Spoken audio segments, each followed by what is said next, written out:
Good evening, everyone.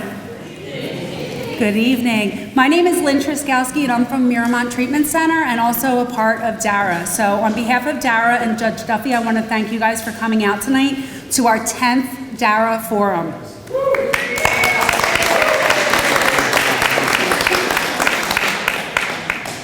First, we want to thank Trinity Lutheran Church and Beth Staub and Beth Bay for having us tonight. We appreciate your support in letting us host our 10th annual forum here. We have so many volunteers to thank for tonight's success, and we hope we haven't forgotten anyone. First and foremost, Scott Rowland, our wonderful videographer, Gina Myers, our incredible photographer, Roger Hammond, our website expert. We are also looking for stories of recovery and success stories to add to our D.A.R.A. website. So if anybody has them, you can see the judge or anybody that you see at any of the resource tables. We would love to give you an email so you can send those stories. Wegmans and Danielle Tirioni for all the refreshments tonight. Thank you, Danielle and Wegmans. We want to thank Kaleo for the naloxone that they donated for us. We have heard stories where Narcan that have been obtained from these forums have been used to save lives, so we're very appreciative for that. We want to thank Amy Gilrain of ANG Southern Creations for producing the D.A.R.A. signs at her cost and also helping us with the D.A.R.A. t-shirts and other printing that we may have. So thank you, Amy. Please, please, please like and share our Facebook page, the Drug Addiction Resource Alliance, and thanks to Mark for his assistance. Mark, I don't want to butcher your name. Riznicki. What is it? Riznicki. So thank you, Mark. We're always posting updates on services, legislation, statistics, and other vital information, so please check our Facebook website often. We're also on Instagram and Twitter, and thanks to Greg Gilrain, and Greg is also in charge of sign placement in our community. So thank you, Greg. Also, we are always looking for volunteers to help with signs, publicity, manning D.A.R.A. tables at community events, and much, much more. We want to reach everyone via places of worship, civic groups, and business groups, etc. Please feel free to join us and be a part of our group. Our email is darasaveslives@gmail.com. Please email us if you want to become a member, offer your professional services in some way, post a sign, or you just wish to talk to us. We also have clipboards at the D.A.R.A. table sign-in if you wish to be notified of our next D.A.R.A. forum, member meeting, post a sign, and any other volunteer opportunities we may have. Even if you filled out the clipboard before, please do it again, as we're always updating our information. So without further ado, I would like to introduce the reason that we are all here, the person that created D.A.R.A., Judge Andrea Duffy.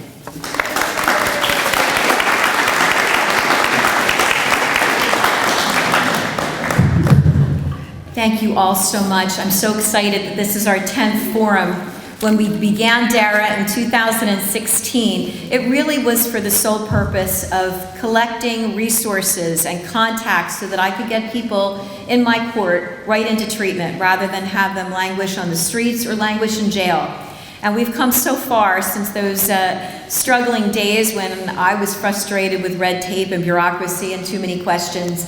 And now we are really thriving, and it's because of these wonderful people who are our resources and our D.A.R.A. members. Because this is our 10th forum, I'd like to take this opportunity to thank every D.A.R.A. member, and I'd ask you to stand right now, please. Come on, there's more of you. Don't be silly, get up. Come on. Thank you so much. In fact, if there are any graduates, and I know there are a couple, please make sure you come and say hello to me. There's nothing more rewarding to me than when people who have gone through treatment and through my court come and tell me how many days they're clean. I love getting the emails, the texts, the visits in court. It's just my passion, and it is so wonderful to see that it's working. There is hope, there is recovery. We can do this, and we can do this together at forums like this. Originally, when we had our first forum in 2016, I wasn't sure there would be any other forums. In fact, I was scared that anyone was going to show up because I didn't know how the public would take to this. And it's so important that there are people here who don't have anyone they know particularly or close to them in recovery. Chances are you probably do and you're not realizing it, but to have you here means that with each new forum, we're educating more people in the public, and they can then teach others that this is a disease. It is not a moral failing. It is something where we should reach out to people who are struggling, embrace them, support them, and eradicate the deadly stigma that's killing people every day. And that's why the public forums are so vital to our overall program. So thank you for all being here. I think I want to mention we have these wonderful D.A.R.A bracelets because it's an honor. I wanted to bring these to you for our 10th forum.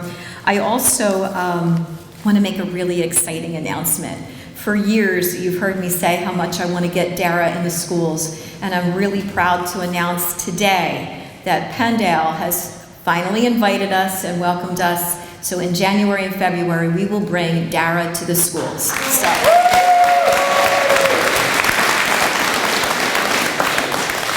We have some other people that I do want to thank. Of course, our wonderful speakers, but also Sally Kaufman. Aren't you here, Sally? Where are you?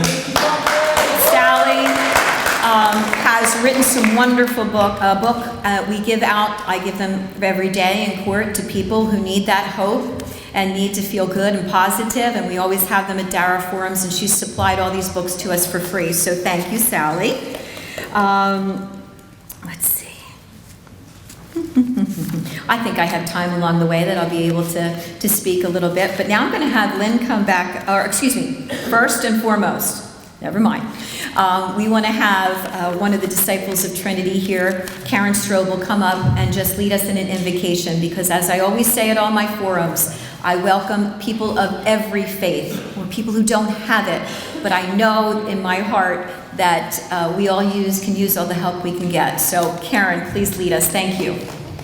So as Judge Duffy said, I've been a disciple at Trinity for quite a number of years. Well, actually, disciple of God for quite a few years, just using Trinity as my, my way to do God's work. So for those of you that aren't Christian, just open your minds and hearts, to a prayer, whatever higher power, if you believe in one. This is for all of you, although it'll have a Christian bent because I'm a Christian. Let us pray. Hey God, thank you so much for this day. Thank you for waking me up today and allowing me to do what you will have me do in this world. And part of that is to come here and hopefully offer some words of comfort and caring and mind and heart opening for those of us here willing to learn a little bit about our brothers and sisters. Please be with all of the speakers and presenters and that will be sharing what they know and what they've learned. And also with those of us who are hearing, allow us to use what we take from tonight out in the world to help anyone that we come across, to let them know that they are loved and they are cared for and they are worthy of everything that the world has to offer them. And as we leave here tonight, get us home safely and allow everybody, at least who has a formal official role in helping folks who are struggling to continue to do their work so that everyone knows they can be whole and that there is hope. And we ask all of this in God's name. And all of God's people said, Amen. Thank you, Karen. Our first speaker really does not need an introduction, but I will just say that I am so thrilled, after many invitations, that finally he could get here to talk to us a little bit about what's going on in Montgomery County. He has just been reelected for his new term. It's really the first term, that's true, but he's already been our commissioner, and I'm so thrilled to welcome Commissioner Ken Lawrence. Good evening, everyone. Judge Duffy is tall. Usually I have to yank the microphone up a little bit more, but it's good. Judge Duffy, thank you for not giving up on me. You've invited me to several. I'm glad that it finally worked for me to be here. But can we give Judge Duffy a round of applause?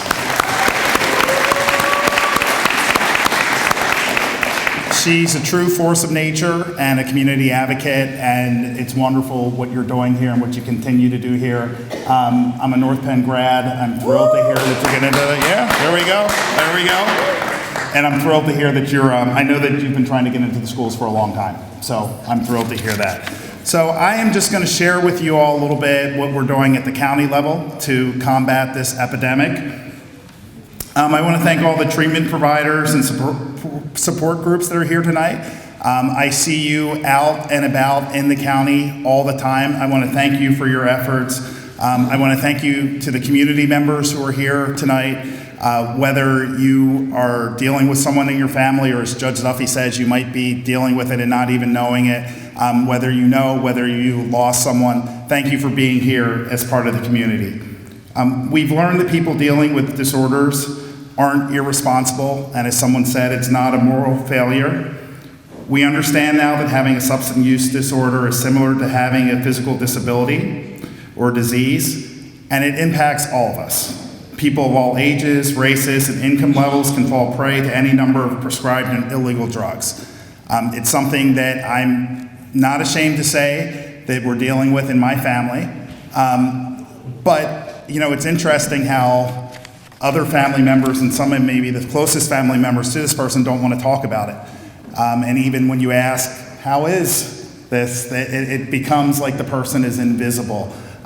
We have to continue to deal with that stigma each and every day. I believe that forums like this help to do that because, as I said, it touches all of us. There are a lot of good programs out there, but many good people still die from this disease every day because of this stigma. I'm just going to share a little bit now about what's happening here in Montgomery County. In the first 9 months of 2019, 118 deaths were attributed to drug misuse or overdose in Montgomery County. And this number is 20% lower than it was in the previous year, but I can tell you that over the past few weeks, there's been a spike. So we don't know where these numbers are going to end up at the end of this year. And the reason for that spike is because of fentanyl. That it's coming into the market more and more, and people are taking it, and it's like taking poison, and it's deadly. And I think we should celebrate when the numbers go down, but I believe that one is too much. So like I said, while we're lower now, I don't know what's going to happen by the end of this year because we've had some pretty bad weekends here. But we'll continue to help fight this problem that's gripping too many of our communities. Montgomery County took an early lead in combating the opioid epidemic by forming a countywide task force, which provides a coordinated, comprehensive, and community-involved approach to fighting opioid use disorder. And I want to recognize Lori Schreiber, who is here. She's here with the POWER program, but she is also one of the original co-chairs of that program. So Lori, I want to thank you for the work that you did very early on to help fighting this. Previously, only EMS units carried naloxone, Narcan, the overdose reversal drug. But using grant funding, I'm proud to say today that all 50 of our police departments and some of our fire companies now carry naloxone and can provide a warm handoff to treatment.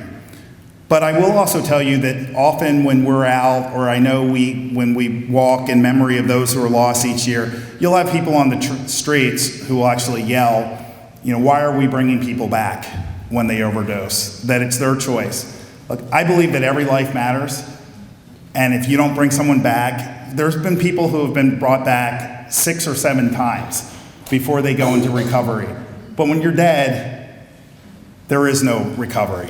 So I push back on that. I'm proud that our police departments have been trained and are in carrying. We also provide naloxone kits free of charge to eligible nonprofits, schools, and distribute free naloxone kits at all of our health clinics. And for the past 3 years, we've hosted Opioid Awareness Community Night for residents to come and find out more about substance use disorders and how to prevent them, how to treat them, and how to help families who suffer as a result. With a $1 million grant, our Department of Public Safety has implemented an overdose surveillance system, which compiles data about drug use patterns of both fatal and non-fatal overdose victims in real time. That's actually how we can figure out too when there's fentanyl that's come into the market, because usually it's concentrated. It gives our team the ability to quickly focus our resources on communities and individuals at greatest risk for drug use and disorder. And it also gives us data-driven responses to further reduce drug overdose deaths. But more importantly, we need to help individuals with substance use disorder get connected to treatment. Our drug treatment court has been highly successful with helping individuals who have had a brush with the law while dealing with their disorder. So we're doing our best and continue to find new resources and reach more people who need help. But if you know anyone who may be interested in finding out what services are available, then you can let them know about a couple of free community events that are coming up. And at our Health and Human Services table right there, we have flyers for all these. On Tuesday, December 3rd, with no registration needed, we're having the Opioid Awareness Community Event, which draws approximately 500 people each year. It will be from 4:30 to 6:30 p.m. at the Montgomery County Community College, Parkhouse Hall, and that's on the Bluebell campus. And then on Tuesday, December 10th, we're having the Montgomery County Naloxone Education and Distribution Event, and that will be at the Montgomery County Human Services Center, which is at 1430 DeKalb Street, Norristown, PM. 6 p.m. registration, and then 6:30 to 8 is the program. And once again, you can find flyers for them. But I want to close by once again thanking everyone for being here tonight. I love the slogan here, we aim to be lifesavers, because that's really what we're trying to do. Karen, I also appreciate your invocation, and I don't know if everyone saw your t-shirt, but can you stand up, model the t-shirt there. Teach love, not hate.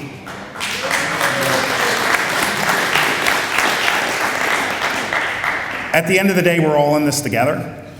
We're all in this as a community together, so let's keep working together, let's keep reaching out, let's not give up on our friends, our brothers, our siblings, our nieces, our nephews. Let's get people into recovery, and as the judge said, let's keep hope alive. So thank you very much.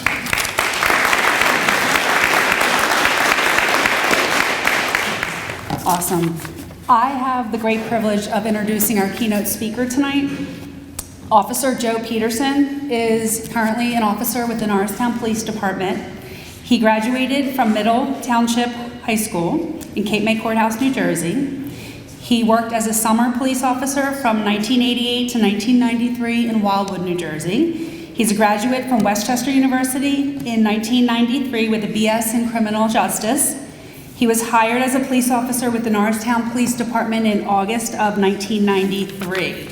He's a 27-year veteran with Norristown Police and is currently serving as the Eisenhower Middle School resource officer. I've seen personally how much these kids love him. So I've gotten the opportunity to see him interact with the kids and how much they love him. So I love that. His service with the MPD included undercover drug operations with the DEA Mobile Enforcement Team and the Montgomery County Narcotics Enforcement Team, 16 years of service with NPD SWAT and multiple specialized units, 5 years of service as a community relations officer, and last but not least, his greatest accomplishment, he's the father of 2 beautiful daughters, with 1 in college and 1 in high school. I certainly don't need the paper to let you guys know that besides all of this, he's probably one of the nicest guys you will ever meet. So without further introduction, I want to introduce Joe Peterson.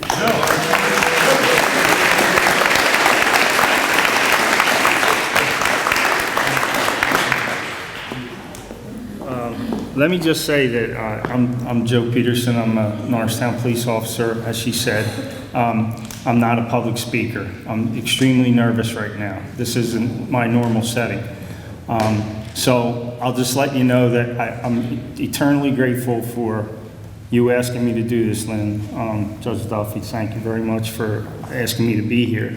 And friends who have driven a long way, family who have come to see me speak. I'm Joe Peterson. I'm a police officer. I'm a recovering alcoholic. I have almost 11 years sobriety.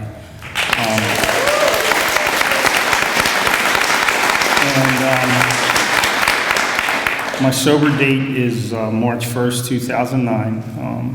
And I'm just going to go right out there. I did a video a while back for OC87 Recovery Diaries, and it was like my coming out party. Alcoholics Anonymous is anonymous, and I get it. But I felt driven, as they do with this program, to talk about it and have it not stay a stigma. Because, as I said in my video, we are the tough guys. We're the guys who don't need help, who, we peel our shirts off and, the Superman S is there and, we're unaffected by it. But it's not true. I'll just tell you from start to finish, and I'll try and keep it as light as possible. I grew up in Wildwood, New Jersey, party town of America, right?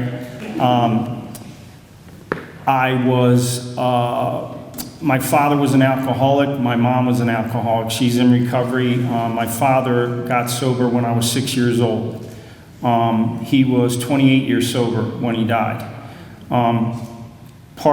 Probably the biggest reason why I'm up here today is because I had the knowledge of Alcoholics Anonymous prior to saying, I need help. And that was a big thing for me. But there were things along the way that brought it on. I clearly drank like an alcoholic early on. I took my first drink with our cousin, who, go figure, eventually died in a drunk driving accident. Okay, so I can tell you my family has been affected like you can't believe by this disease of alcoholism. And I'm so proud to share this time with my family in sobriety. I drank alcoholically from day one. My father was an alcoholic, my mom was an alcoholic. There was no question that I was going to be an alcoholic. They say it's probably like a 90% chance, and I'm not going to sit up here and tell you stats and numbers because I just don't know them. But I know this, that I was the guy who every time I drank, I got sick, right? And then I became tolerant, and then remembering back to high school days where I would drink a shot of Jack Daniel's whiskey and get sick as a dog. And then fast forward 20 years later, and I drank a fifth and was looking for the second fifth. Okay? And my daughter was handing it to me. Here, Dad, there's some more in the cabinet. And I am not proud of that. I'm not even proud to tell you this story. But I'm tired of the stigma. I'm tired of people not wanting to get help and sitting in their house or sitting on the end of a bar stool and drinking themselves to death, because that's what I was doing. I saw a lot of bad stuff over the course of, I've been in uniform since 1988. I started my career in Wildwood. I've seen horrible, horrible stuff for 30 plus years. Stuff that human beings should not see, that you should not have to weather your entire life. But that's a career path I chose. And I think I chose that career path part because I've always wanted to help people. I've always been a helper. I was, security on the boardwalk for my relatives. I worked as a lifeguard. I mean, everything I did was pretty much in tune for helping people. And then I became a police officer in Norristown, as she said, in August of '93. And my drinking career continued because I felt like I was the sheepdog. I was the protector. But in my sick alcoholic mind, I would say, well, if I can go out and fight the bad guys for 8 hours, well, I deserve this. I deserve to go to the bar for the next 6 hours or 8 hours or however long and hold my wife hostage at the house by robbing her of her sense of well-being and saying it's okay for me to be out drinking all hours of the night because, after all, honey, I fight the bad guys. I put them in jail and I take them to jail and they don't affect anybody else. But it's okay for me to be up here and drink for the next 8 hours. And then get behind the wheel of a car and drive home, and that's okay. You know, these are all the things that I did that I am so ashamed of, but I've turned my life around and said, it's not going to be this way anymore. And that was 10 years ago. And my life has turned completely around since I got sober. And it was a train wreck, for lack of better terms. I got divorced with my daughters, walking out. I went to a rehab. They walked out the door that Sunday night, and I thought my life was over. And there were some dark times before me walking into a rehab, really dark times where I may have not even been here to speak with you tonight. And that's all I'll say about that. But my life has turned around a 180. The relationship with my daughters now, the relationship I have with my coworkers. 10 years ago, they wouldn't let me babysit their dogs. And now I'm a school SRO in charge of 800 kids and over 100 staff. And they entrust me with 800 kids' lives. So that speaks volumes, I think, for a lot of people. And as Lynn said, it's like my specialty. I feel like I'm on the downslide of my tenure with Norristown because, again, I feel as though it's time to move on. And that will be when my youngest, gets out of high school. There are financial concerns. But my life is so much better now that I have reached out, gotten help, and made it so that I feel like this is my calling, to make it okay to let people know. And it's not just for cops, firemen, medics, it's for everybody. Like, I just feel like, even though it's an anonymous program, for me, I'm just coming out and I'm telling everybody, look, it's okay. It's okay to get help. You don't have to live in pain. You don't have to worry about using that next bag and dying on the street corner. It saddens me. I see that stuff now, and I just want to get sick to my stomach. And there are times where I am still exposed to it, because during the course of the year, I'm with the kids, but then in the summertime, I'm back on the streets. And the streets in Norristown, if you're familiar with this area, they're not that pretty. People come from all over to expose themselves and get what they need in Norristown. We're a hub for Philadelphia. As they said, I've done a lot of drug work there. I know exactly what comes into that town, and I know what it's capable of supplying. And we are doing our damnedest to stop it every single day. But I want to let you know that it's okay to get help. And I don't want to keep repeating that, but if there's anybody here or anybody, family members that need help, reach out. Don't be afraid. It has certainly worked for me. I am extremely proud but humbled to be here tonight. Again, not my forum, the public speaking, but I know that for me, this program works. And again, I don't have the answers to addiction. I don't. I wish I did, because I would love to help the sick and suffering from the disease of addiction. I was 365 pounds after I got sober. So I had to reach out to other professionals, right? I had to talk to a weight doctor and get my weight under control. And I ended up cheating and having surgery. So here I am with this new life, and I'll end it with this. Like, I'm sober almost 11 years. My daughters have a relationship with me that is pretty much unbelievable right now, that I never thought I would be capable of having. a life beyond my wildest dreams.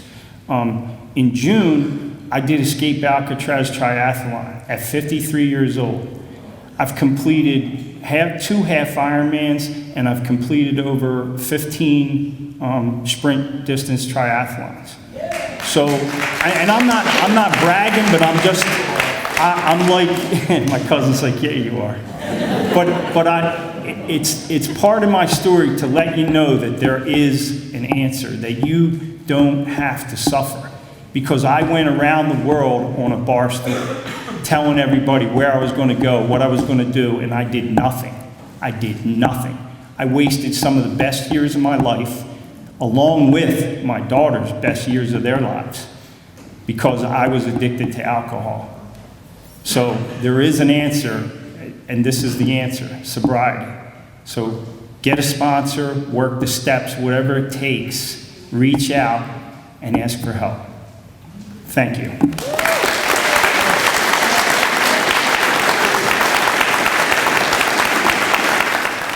We really do have a great team of people here that support D.A.R.A.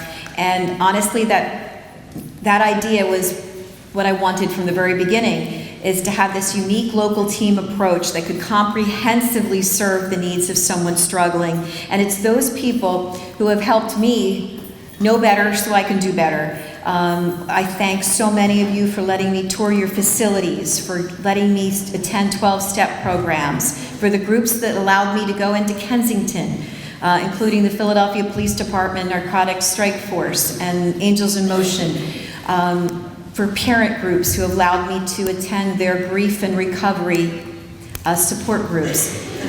This is how I try to understand this incredibly complex issue. And because of them, I hopefully am telling people in court that I have a little bit better of an understanding than they might believe.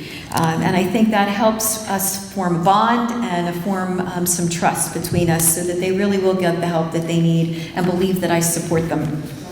We have one last speaker, and he's also going to speak about his journey to recovery, which is also a very successful one, and I'm really thrilled to have with us tonight as our last speaker, Tom Valinote. So please welcome him.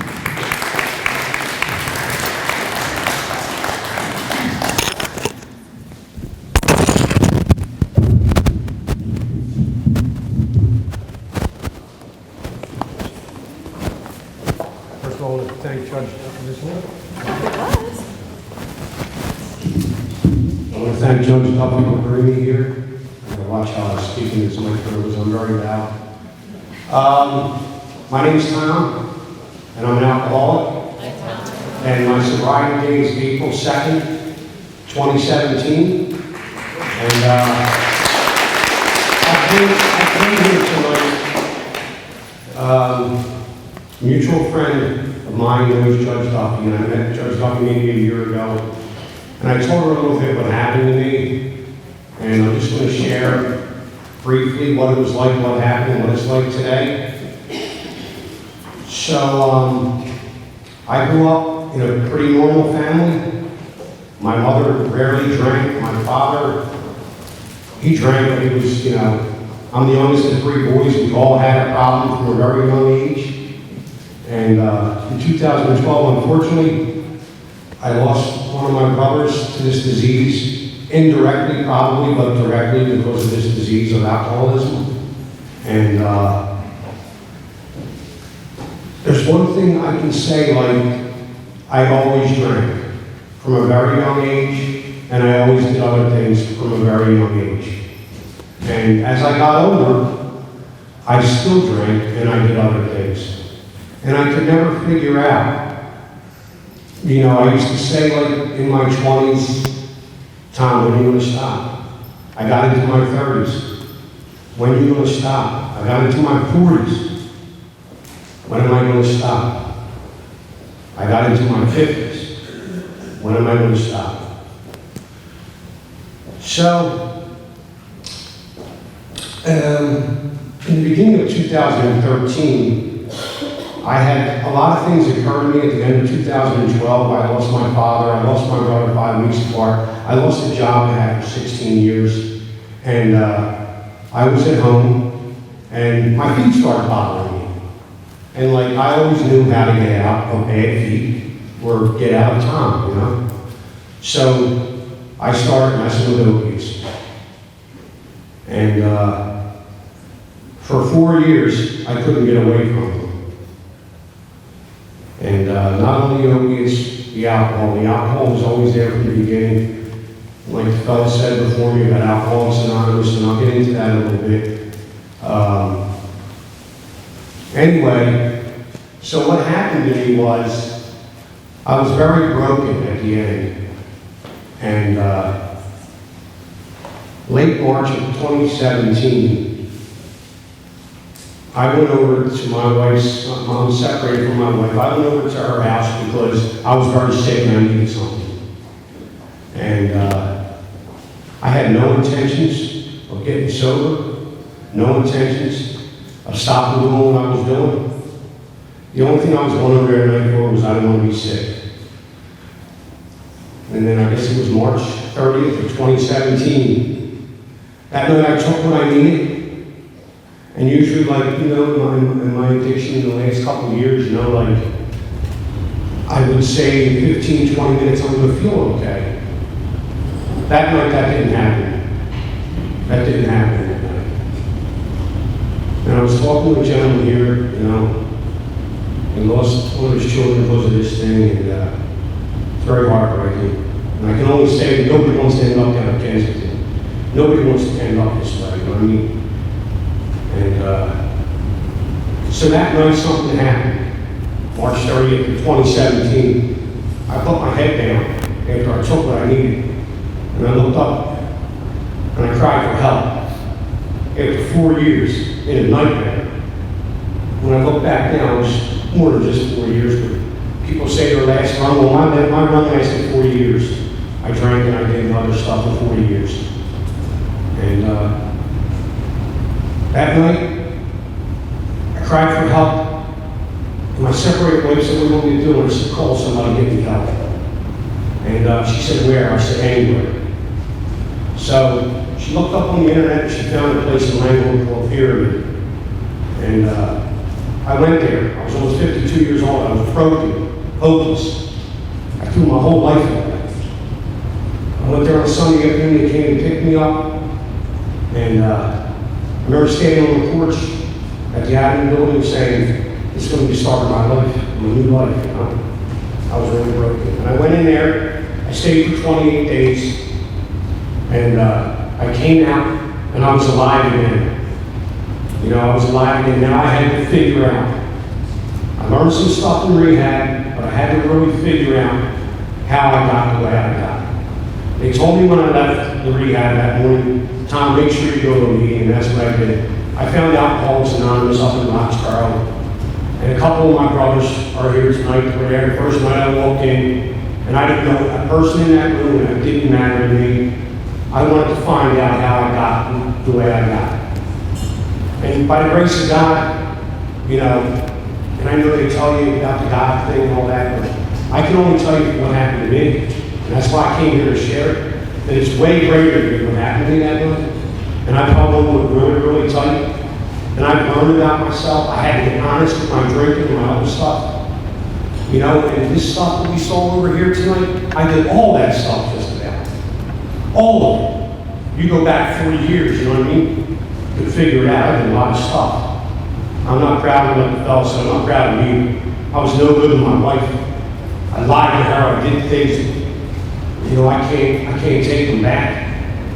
But you know, they tell you that you make amends for that stuff and you try to move on. You got to move on with your life. And that's what I tried to do. And like they tell you in the book, like you know, beyond my wildest dreams. I don't know. I'm early in recovery. You know, I got a little over 2.5 years. And it doesn't matter if it's beyond my wildest dreams where I go. The greatest thing for me is that I got myself, you know, I got myself back. Or maybe I got myself 2.5 years ago really for the first time. I started learning about time. I started getting honest with the things that I did. And, you know, the big book will tell you a lot. Told me how self-centered and selfish I was, and I had to be honest with all that stuff, you know. This disease is very selfish, you know, call it diseases. And your children, people got children that are in this thing, you know. I like to say, you know, my father, I lost him 7 years ago. My father told me that my ways were going to catch up to me someday, and my father did not lie to me. You know, but I've learned, like, you know, I've learned, like, I finally, like, got so broken, and I listened when I got out of rehab, and I listened when I went into AA, and the thing is, you know, it's worked for me, you know what I mean? It's worked because I know Tom had actually nothing to do with this, and I make sure I hold on to that real tight. Power greater than me that I never ever had. You know, I ran myself and self-destroyed, you know. And like I said, today by grace of God, it's not like that. My life is not perfect today, but I know, like when I first got into the program, the guys up in the room said, if you keep coming back, you'll never have to feel the way you felt when you got here. And man, they have not lied to me. They have not lied to me. That's all I got. Thanks a lot.